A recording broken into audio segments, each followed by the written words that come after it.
taking the fight to the drug dealers and drug pushers, which frankly I think is the number one way we're going to stop. What seemed like a normal morning on an American highway became the moment a hidden system was finally exposed. At 8:30 in the morning, what began as a routine Department of Transportation inspection on Interstate 40 took an unexpected turn when federal agents opened a trailer and froze, because hidden behind legitimate freight were 340 kilograms of pure cocaine. And the truck did not belong to a small carrier or a fly-by-night operation, but carried the logo of America's third-largest trucking company. That shocking discovery did not just generate a few headlines. It unlocked one of the most astonishing criminal investigations in recent U.S. history. As the FBI expanded its inquiry, investigators uncovered a truth far more disturbing than anyone expected. Transnational Freight Services, a multi-billion-dollar logistics giant, was effectively controlled by a cartel network. Out of roughly 400 drivers, 89 were knowingly hauling illegal drugs across state lines, while 23 warehouses spread across 14 states were being used as covert distribution hubs. This was not random smuggling or isolated corruption. It was a highly organized, long-running criminal operation that used legitimate freight corridors to hide the movement of cocaine, methamphetamine, and fentanyl into communities across the country. The scale of the operation and how deeply it was embedded within a major U.S. corporation exposed dangerous vulnerabilities in supply chain oversight that even seasoned federal investigators found alarming. By the time coordinated federal raids were executed, dozens of drivers were arrested and a multi-million-dollar criminal enterprise was dismantled. But the implications went far beyond law enforcement. For years, Transnational Freight Services had looked exactly like the kind of company no one questioned. With trucks moving day and night across American highways, hauling food, industrial parts, retail goods, and everyday products that kept the economy running. With hundreds of tractors on the road, thousands of employees, and coast-to-coast contracts, it was often described as a model of modern logistics, with no public scandals or obvious red flags. That clean image is what made the discovery on Interstate 40 so dangerous. When investigators first traced the cocaine back to the company, they expected to find a single compromised driver or a small internal breach. But the deeper they dug, the clearer it became that the company had not just been infiltrated, but quietly taken over. According to reporting and later statements from the U.S. Department of Justice, control had been hidden behind shell corporations, layered ownership, and proxy executives who appeared legitimate on paper, while real authority traced back to figures linked to the Sinaloa cartel. The takeover unfolded slowly through financial transactions, contracts, and silence, without violence or threats, allowing illegal shipments to move alongside legal freight without drawing attention. Court documents released in July 2025 showed that dozens of drivers were knowingly involved, operating within a system that rewarded loyalty and discretion, while warehouses that handled ordinary consumer goods by day became drug distribution centers by night. Because the company moved such massive volumes of legal cargo, illegal loads blended in almost perfectly, allowing the operation to run for years without detection. At that point, the case stopped being about drugs alone and became a national security concern tied to the integrity of America's supply chains. Federal officials warned that a criminal organization had effectively turned a major U.S. transportation company into a logistics weapon, borrowing strategies from global corporations rather than traditional smuggling rings. What began as a simple inspection on a highway had become a confrontation with a criminal network that understood how to hide in plain sight, forcing investigators to ask a question with no easy answer. If one trusted carrier could be compromised this deeply, how many others might already be operating the same way without anyone noticing? What the FBI realized next changed everything, because this case was never just about finding drugs. It was about exposing how an entire system had been quietly turned against itself. Once the cocaine was discovered, the investigation moved far beyond catching criminals after the fact and became an effort to untangle a web that had transformed a major American trucking company into either an unwitting tool or a willing partner of one of the most powerful criminal organizations on earth. As the FBI dug deeper, the stakes became impossible to ignore. This was not a handful of drivers making bad choices on the side.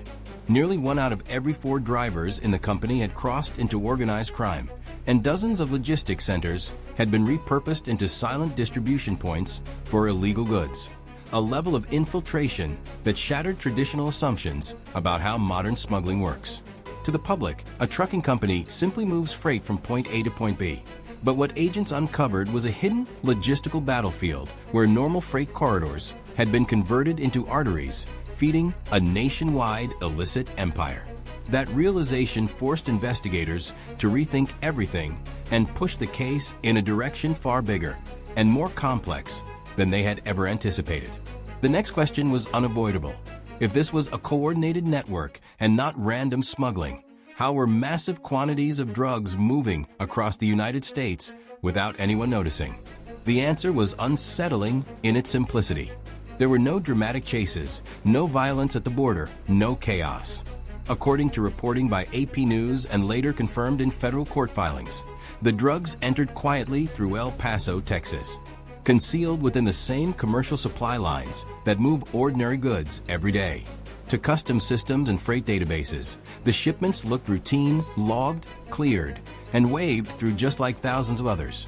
Once inside the country, the drugs moved into company-controlled warehouses, where cocaine, methamphetamine, and fentanyl were handled no differently than appliances or packaged food. Investigators later explained that this was the operation's greatest advantage. Nothing stood out. Pallets were scanned, trucks were weighed, paperwork was clean, and the drugs moved alongside legal freight instead of apart from it. The trailers themselves were part of the deception. Federal affidavits described specially built compartments hidden deep inside standard commercial trailers, reinforced and sealed to defeat routine inspections, and placed in areas inspectors rarely checked unless they already knew what to look for. In multiple cases, loads passed checkpoint after checkpoint without suspicion because the trailers met all safety and weight requirements. From El Paso, routes spread across the country toward major logistics hubs like Atlanta, Chicago, and Philadelphia, cities chosen for their highway access, rail connections, and dense populations. Court records showed that once drugs reached these hubs, they were broken into smaller shipments and pushed into surrounding cities within hours, meaning what appeared to be a single long-haul delivery was actually the backbone of a nationwide distribution system. At this stage, the FBI stopped thinking in terms of individual seizures and began thinking in patterns. Analysts mapped routes, timing delivery intervals and load weights, and when trucks followed the same paths at the same times with unusual consistency. Those movements stood out. Warehouses that appeared repeatedly at key junctions became focal points, and beneath the visible map of commerce, a hidden one slowly emerged. This was the moment the case became larger than drug trafficking. The FBI was no longer chasing smugglers reacting to opportunity, but tracking a system that planned weeks and months ahead. Freight schedules were synchronized, drivers rotated to avoid suspicion, and shipment sizes were calculated to stay below thresholds that might trigger deeper inspections. As one investigator later explained, the coordination looked less like crime and more like military logistics, built on reliability, redundancy, and silence. No single shipment mattered as much as keeping the system alive. This was why the drugs felt invisible.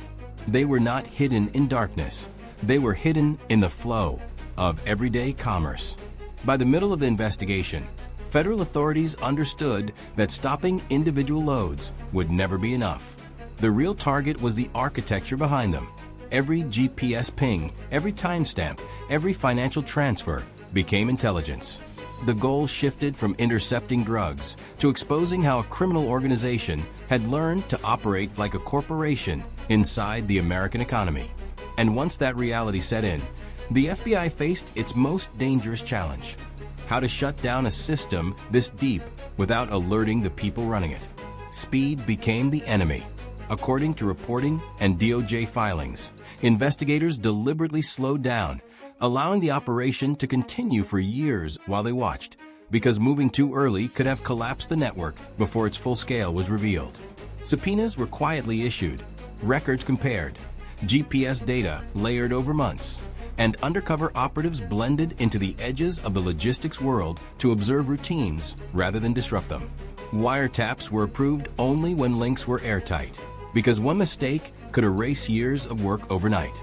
Slowly, a living map formed, showing which drivers ran which routes, which warehouses handled high-risk loads, and how money flowed through shell companies before cycling back into logistics operations. By the time court documents were unsealed, it was clear the network was designed not just to move drugs, but to sustain itself indefinitely. And the tension inside the investigation never eased, because dismantling something this organized would require a strike just as precise, patient, and coordinated as the system itself. What finally brought the entire hidden system down was not force, but timing, patience, and one perfectly coordinated move. Every arrest made elsewhere in the country risked alerting drivers tied to the case, and every unexpected inspection threatened to expose years of quiet surveillance, which is why federal officials later described the operation as a mental chess match where both sides tried to predict the next move without revealing their own position, knowing that one mistake could send key figures underground or push the operation beyond reach. By early 2025, the FBI understood it had reached a turning point. And according to a DOJ press release issued after the case became public, agents now had enough evidence to connect drivers, warehouses, financial controllers, and cartel leadership into a single conspiracy, leaving only one question unanswered: timing. Arresting suspects one by one would only fracture the network. So the only viable option was to strike everywhere at once, a decision that led to what became known as Operation Rolling Thunder. Throughout the spring, federal teams coordinated quietly across state lines, synchronizing warrants, arrest teams, and warehouse raids down to the minute, with strict instructions not to move until every piece was ready, because the goal was not just to seize drugs, but to prevent the system from adapting or escaping. By early summer 2025, the trap was fully set. Drivers continued their routes, warehouses kept operating, and money kept moving, unaware that every step was being tracked. And while nothing appeared to change on the surface, inside the FBI the hunt had reached its peak. When the signal finally came, it was not a single knock on a door, but a nationwide collapse of a network that believed it was invisible. At 5:03 a.m., while most of the country slept, the switch was flipped, and across 18 U.S. states, federal agents moved at the exact same moment, executing what the DOJ later confirmed as one of the largest coordinated law enforcement actions ever aimed at a domestic logistics network. There were no screaming sirens or public warnings, only a quiet, deliberate operation carried out with military-level synchronization. Within minutes, 89 truck drivers were arrested almost simultaneously at rest stops, terminals, and homes before they could warn anyone else. While at the same time, federal teams breached 23 warehouses tied to the network, cutting through layers of normal business activity that had hidden criminal operations in plain sight. According to DOJ briefings later cited by the Associated Press, the speed was intentional, because any delay could have allowed parts of the network to vanish. Inside the warehouses, agents finally uncovered the proof they had spent years building toward. Pallets opened, hidden compartments exposed, and ledgers and digital devices seized before data could be erased. Federal prosecutors later confirmed the seizure of 18 tons of cocaine, 4 tons of methamphetamine, and 680 kilograms of fentanyl, along with $67 million in cash. And Reuters reported that the scale placed the operation among the largest drug seizures in modern U.S. history, not because of one shipment, but because an entire distribution system was dismantled in a single morning. As agents secured documents and servers, shell companies that once looked legitimate were clearly mapped to cartel-controlled financial structures, and ownership records, bank transfers, and internal communications revealed how the operation had been quietly financed and managed behind layers of corporate paperwork, leaving little doubt about who controlled the network and how deeply it had penetrated the legitimate economy. What made Operation Rolling Thunder different was not just its size, but its target, because this was not a strike against street dealers or border couriers, but a direct attack on the logistics backbone that allowed a cartel to operate inside the United States without drawing attention. By removing drivers, warehouses, and financial controllers at the same time, officials prevented the system from adapting, leaving no backup routes and no recovery plan, causing the network to collapse under its own weight. By the end of that morning, trucks sat idle, warehouses were sealed, and an operation that had taken years to build was effectively finished. And although highways looked the same and commerce continued, a critical artery of cartel logistics had been cut. In the aftermath, court records showed that most suspects now face long federal prison sentences, some potentially for life.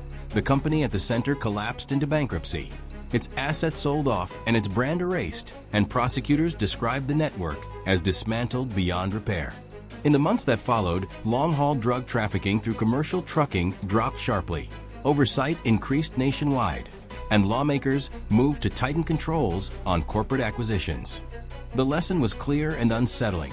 Modern threats do not only hide at borders or in dark alleys. They move through spreadsheets, warehouses, and trusted systems people rely on every day, raising the question of how many other clean-looking systems might still be hiding something no one has noticed yet.